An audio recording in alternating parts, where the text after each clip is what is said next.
un placer estar compartiendo esta tarde de hoy, en donde vamos a cerrar el ciclo de encuentros de la 106, en donde hemos tratado diversos temas. Y el tema que hoy nos convoca es la reinauguración del Estadio Centenario, justamente en su centenario. Para ello vamos a contar con la opinión experta del arquitecto Javier Olascuaga, a quien ya le damos la palabra para dar inicio entonces a este encuentro.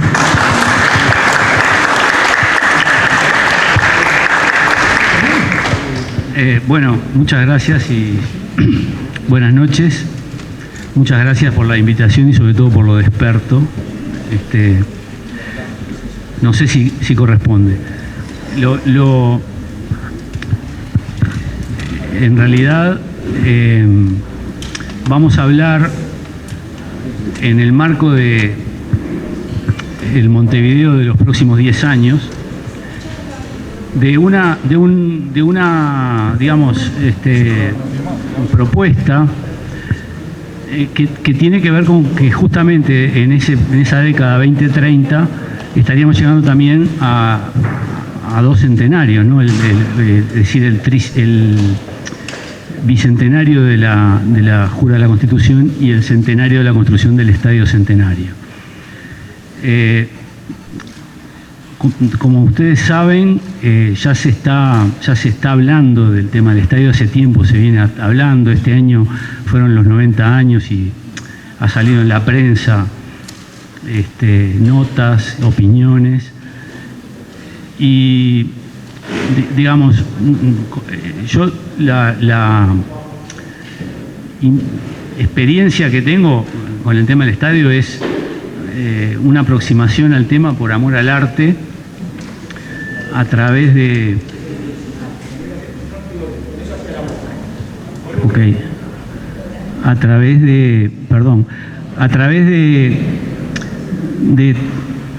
interesarnos con mi colega y amigo Roberto Santomauro por las posibilidades de intervención en ese monumento con vistas a actualizarlo, a darle nuevos niveles de confort, de instalaciones, y incluso ante la posibilidad de que además en el 2030 Uruguay sea una de las sedes del Mundial. En realidad, simplemente ya les digo, por interés en el tema, en algún momento nos pusimos a trabajar. Hay otros arquitectos acá en Uruguay que han trabajado en el tema del Estadio Centenario. También en Uruguay hay arquitectos muy competentes que trabajan en el tema estadios y han incluso participado en los estadios de los últimos mundiales y están en este momento trabajando en los estadios para, por ejemplo, el Mundial de Qatar. O sea que en el Uruguay hay como un conocimiento sobre el tema y hay buen nivel de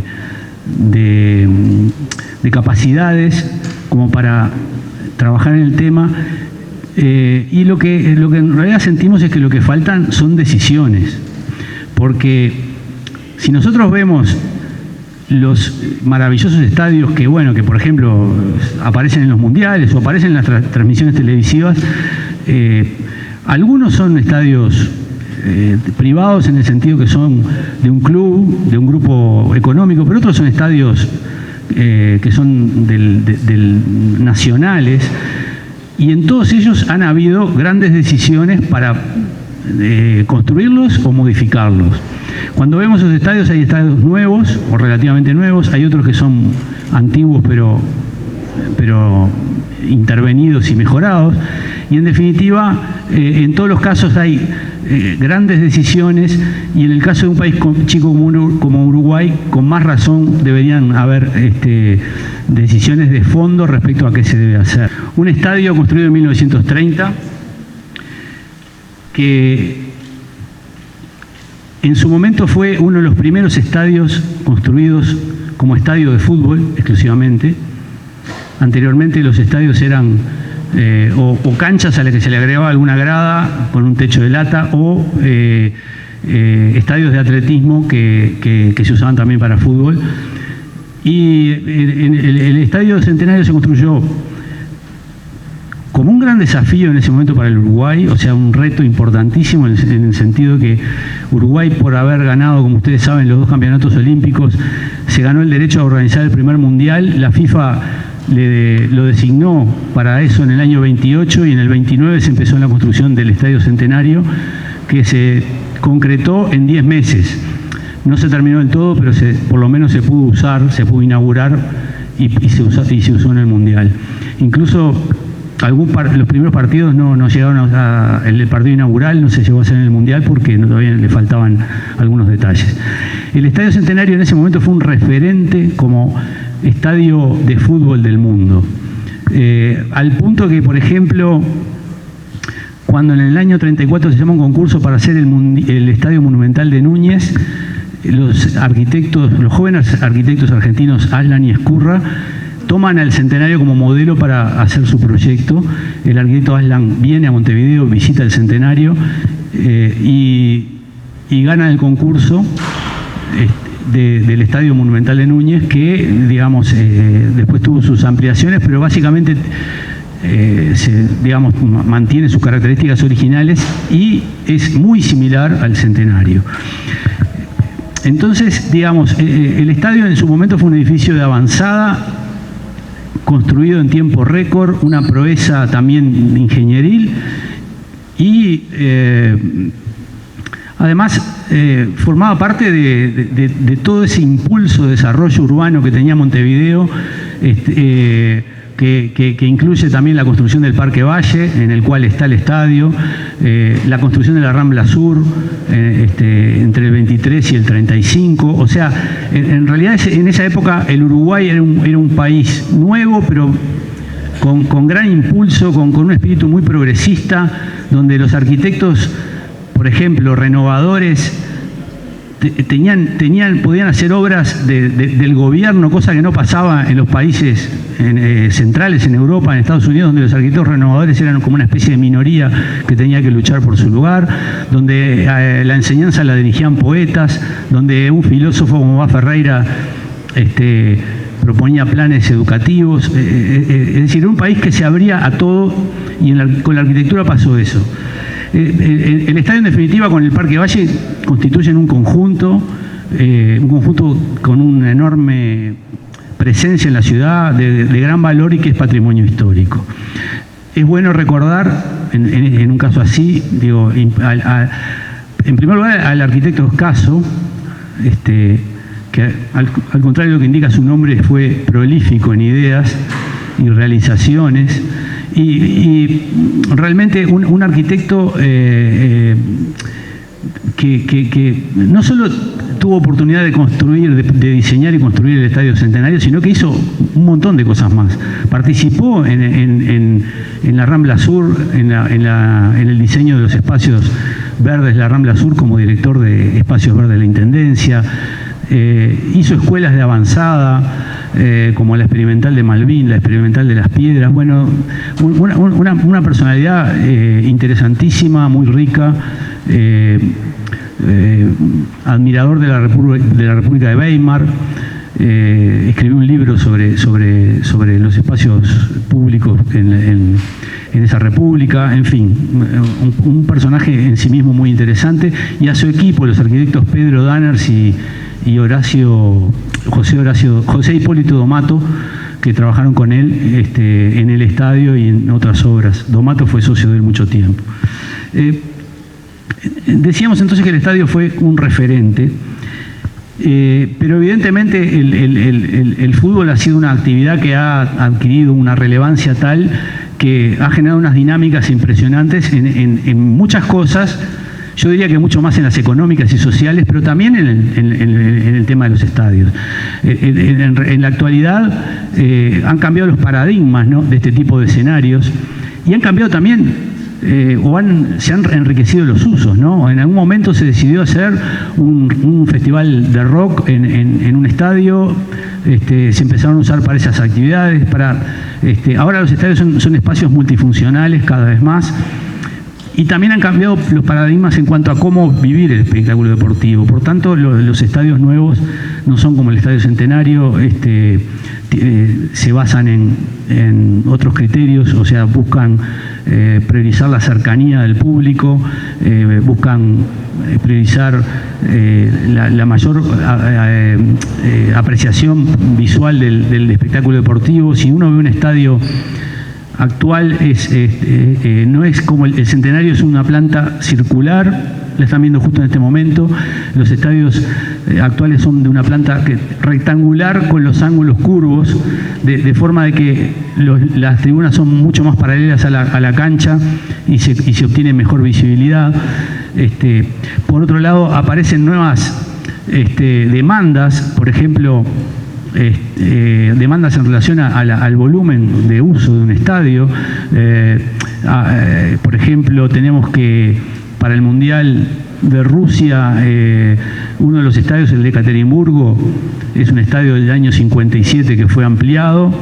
Se llevó su capacidad a 23.000 espectadores, pero para el Mundial se llevó a 35.000 mediante unas tribunas que todos habrán visto cuando se transmitió el partido de Uruguay, no me acuerdo cuál jugó ahí, pero jugó, con unas tribunas desmontables. Se aumentó en un 50% prácticamente la capacidad de ese estadio, para después retirar eso y dejarlo en su uso como modo normal en los 23.000 espectadores. O tenemos como, esto lleva, por ejemplo, a la idea del legado de los estadios. Ahora, por ejemplo, en Qatar, un país donde yo me imaginé que no se jugaba el fútbol, pero parece que sí se juega y va a tener como unas cuantas sedes mundialistas, ya se están planteando estadios desmontables. Uno de los estadios, Ras Abud, si no me equivoco, no lo tengo anotado acá, pero uno de los estadios es un estadio que, al menos en teoría, es desmontable. Se van a llevar todos sus elementos.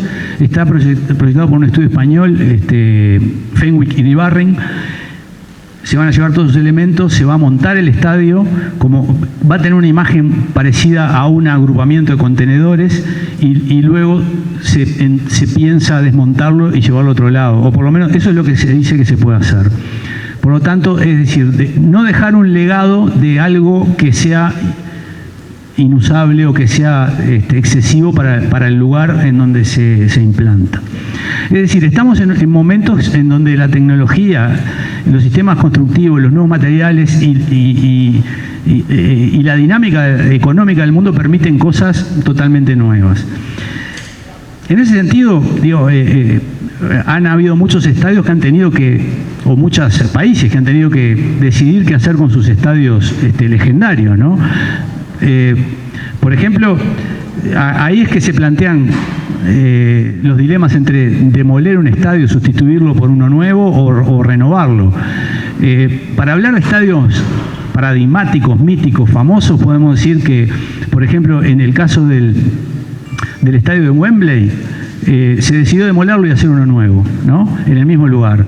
Era un estadio del año 23 y en el año 2002 se demolió y se hizo un estadio nuevo para 90.000 espectadores, el estudio Foster y Asociados, que costó un costo como de 1.200 millones de euros. Es un estadio impresionante, ¿no? Con techo retráctil. En definitiva, hay que entender esto en el contexto de un país que tiene determinado poder económico y determinadas posibilidades de uso para un escenario así.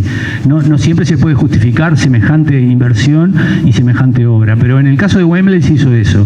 Ahora, no es lo mismo que pasó, por ejemplo, con Maracaná, que en realidad se renovó, y incluso ahí, más que ampliar su capacidad, se disminuyó, porque en definitiva la colocación de butacas más confortables, etcétera, llevó a reducir el aforo, que igual quedó en 103.000 espectadores. Se le cambió la cubierta, se le agregaron todos los servicios que ofrecía un estadio actual, etcétera. Otro estadio que también se renovó, el Estadio Olímpico de Berlín, que una renovación que era incluso difícil, se le colocó cubierta y se dejó con una capacidad de 75.000 espectadores. Esos dos estadios tuvieron costos menores, Maracaná 420 millones de dólares, el de Berlín 260 millones de euros. O sea, siempre estamos hablando de costos importantes, ¿no? En definitiva, no hay una única vía de acción frente a estos temas y en realidad cuando nos enfrentamos al tema del estadio hoy, ¿qué es lo que tenemos? Tenemos un estadio hermoso, monumento histórico, no solo monumento histórico nacional, sino único monumento histórico del fútbol mundial, según Joao Belange, el Partenón del fútbol. Quizá fue un poco irónico porque está capaz que quería decir que es una ruina, y que el fútbol uruguayo también lo es, pero bueno, tomémoslo con dignidad, con la dignidad que el Partenón se merece. Un estadio que encarna una serie de valores positivos que tienen que ver con la iniciativa, con la capacidad de cumplir desafíos, con la capacidad la posibilidad de hermanarnos y de sentirnos partes de una nación a través de algo de positivo y pacífico como el deporte, pero muy deteriorado y con grandes deficiencias y grandes diferencias y limitaciones en relación a lo que son los estadios ahora. En definitiva, se plantea, entendemos una situación en la cual va a haber que decir, bueno, algo hay que hacer. Y se plantean preguntas, ¿no? O sea, bueno, ¿qué hacer? ¿Renovarlo? ¿Demolerlo y hacer uno nuevo? ¿Cómo renovarlo? ¿Qué implica renovarlo? ¿Qué tipo de intervención se puede hacer? ¿Cuánto cuesta? Y eso además diría yo que se enrarece con la discusión sobre si habrá mundial o no. Porque de alguna manera en realidad nos acordamos del estadio, o por lo menos yo me puse a pensar cuando se empezó a hablar de que podía haber un mundial 2030, ¿no? En Uruguay. Y en realidad sería maravilloso, ¿no? Pensar que en el 2030 Uruguay cumple el centenario de su constitución, es el centenario del Estadio Centenario y además, por ejemplo, se inaugura el mundial el centenario de los mundiales empieza también en Uruguay. Sería, digamos, como una especie de broche de oro, ¿no? Para una historia. Ahora, por otro lado, uno dice, bueno, fenómeno, pero tampoco podemos pensar en dejar librado la suerte del estadio a si hay un mundial o no en el Uruguay. La suerte del estadio es algo que de alguna forma no debería depender solo de eso. Por tanto, por lo menos personalmente entiendo, y hay muchos que así lo entienden, que este tema debe asumirse más allá de si hay mundial o no, que es una decisión que tiene otros niveles de complejidad.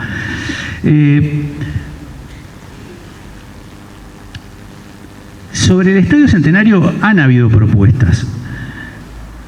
Por ejemplo, creo que ahí se estaba pasando en un video una en la que tuve el gusto de trabajar con Santo Mauro, con Roberto. Lo que pasa es que son propuestas, hay otra propuesta que es del arquitecto Benech, fallecido justo lamentablemente este año, y el arquitecto Jerez, el arquitecto Biglieca, que también hicieron un proyecto de renovación del estadio.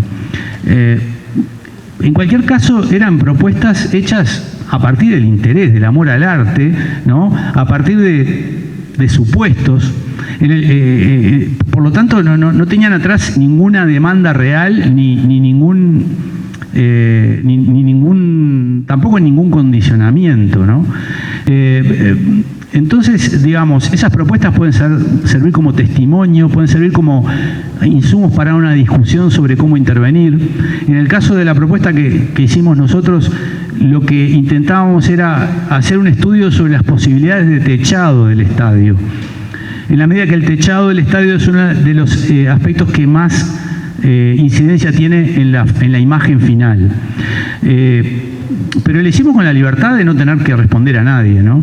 Y la entendemos como un insumo para la discusión, pero como algo que en realidad, evidentemente, cuando se decide hacer algo, hay que empezar de cero, ¿no? Lo que sí entendemos es que en algún momento habría que fijar qué significa renovar el estadio. Nosotros entendemos que, en primer lugar, bueno, o previo a eso, a nuestro entender la discusión sobre si sustituirlo o no, es no tiene más, digamos, ya está saldada, en la medida que el estadio tiene tales valores que sería realmente sería un crimen que desaparezca. Entendemos que no es un tema de conveniencia, que no pasa por la conveniencia, sino que pasa por aspectos mucho más profundos y que tienen que ver con nuestra identidad. Por tanto, ese aspecto lo entendemos al lado. Respecto después respecto a qué significa renovarlo,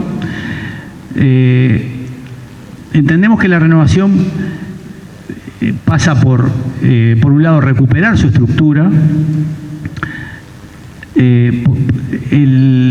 jerarquizar sus aspectos, sus valores arquitectónicos principales, por dotarlo de capacidades para hacer un escenario deportivo contemporáneo no solo para deportes, sino para todo tipo de espectáculos de masas, por dotarlo de las instalaciones necesarias que eso requiere, por darle niveles superiores de confort y de seguridad, y por renovar su imagen. Eso implicaría la renovación del Estadio Centenario. En este punto hay un aspecto fundamental, y es cómo inciden ciertas normas internacionales que se deben cumplir o que se supone que deben cumplir estos edificios en la actualidad. Sobre todo las normas de la FIFA, que de alguna manera tienen mucha incidencia, sobre todo en el caso de que el Estadio Centenario, Uruguay sea sede mundial y uno de las sedes sea el Estadio Centenario. Hay muchas de estas normas que entran en conflicto con los valores que tiene el estadio. A nuestro entender, los valores del estadio tienen que ver, y acá lo estamos viendo, con su espacialidad, tienen que ver con la unidad compositiva entre su planta circular, que es una forma reunitiva, y la presencia de la Torre de los Homenajes. Están también en la fachada de la Tribuna Olímpica, que tiene la torre y que tiene todo un diseño que digamos, se mantiene en estado original. Entonces, en esos aspectos es que radican los valores a mantener. Nosotros pensamos que una renovación tendría que tener en cuenta esos aspectos, y posiblemente en algunas cosas no se pueda cumplir con todo lo que la FIFA exige. Pero también pensamos que tenemos que hacer valer al estadio como edificio patrimonial con un valor universal, no un valor patrimonial solamente a nivel nacional, sino también a nivel global. Es el único edificio que hay en el Uruguay que tiene un valor universal que excede lo nacional. No todos los países tienen monumentos así, y tenemos que hacerlo valer para negociar con la FIFA, para lograr que se flexibilicen las exigencias en relación con el estadio, y a su vez hacerlo valer para que hayan contribuciones económicas para financiar una obra de este tipo. Porque también entendemos que, más allá de esfuerzos encomiables que, por ejemplo, ahora está haciendo la dirección de CAFO, para buscar alternativas de negocio, para lograr financiar y generar una inversión privada con el estadio. Es muy probable que no den los números para que esto sea una cosa manejada solamente por privados. Lo más probable es que acá deban confluir recursos privados con recursos públicos y también y fundamentalmente recursos internacionales, por ejemplo la FIFA, la UNESCO. En definitiva, pensamos que hay que buscar una forma de hacer confluir distintos esfuerzos, pero sobre la base de hacer valer el alto significado que tiene el estadio, no solo para el Uruguay, sino a nivel de lo que es algo tan importante como el fútbol y el fútbol en lo que es la sociedad actual. En resumen, insistimos, hay que renovar el estadio. Sería una excelente oportunidad que se pueda inaugurar ese nuevo estadio en el año 2030, haya o no haya mundial. Hay que hacer valer al estadio para conseguir recursos no solo, digamos, nacionales y no solo privados, pero para eso hay que generar un consenso, y hay un consenso quizá nacional, y para eso hay que generar participación, porque el estadio es algo que en general cuando cualquiera opina, han habido reportajes en la calle a personas, encuestas, y la gente tiene opinión. Hay que hacer valer la participación y hay que poner liderazgo para hacer andar un movimiento que, digamos, tome esto como causa. De alguna manera es un movimiento, digamos, que entendemos refrescaría un poco nuestra identidad, ayudaría como a renovar nuestro compromiso de futuro, de alguna manera sería una excelente oportunidad que en esta década se pueda instrumentar eso, y si hay mundial y el estadio está ahí, mejor. Y si no hay, dada la conectividad que hay en el mundo, por más que el mundial sea en otro lado, el día que se inaugure puede estar el estadio presente festejando su centenario junto con el centenario de los mundiales. Muchas gracias. Muchas gracias, Javier.